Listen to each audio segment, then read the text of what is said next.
هو ليه كل الناس أول ما تسمع الألماني بتفتكر الصعوبة وكأنها لغة من كوكب تاني؟ بس الحقيقة كل ده وهم، لأن اللغة دي مش صعبة، اللغة دي محتاجة الطريق الصح.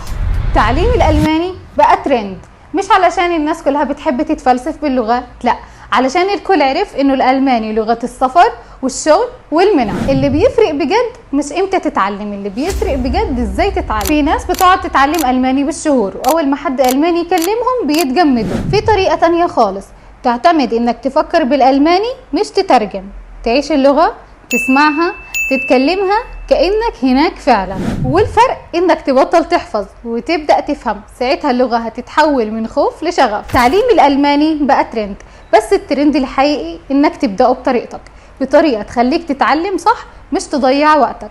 ابدأ النهاردة وخلي الألماني جزء من حياتك، مش مجرد كورس بتخلصه وتنساه. لو عايز تتعلم ألماني وتوصل، مش تحفظ وتنسى، قدم دلوقتي مع TY في كورس الألماني، ويلا علشان تلحق مكان في الراوند الجديد.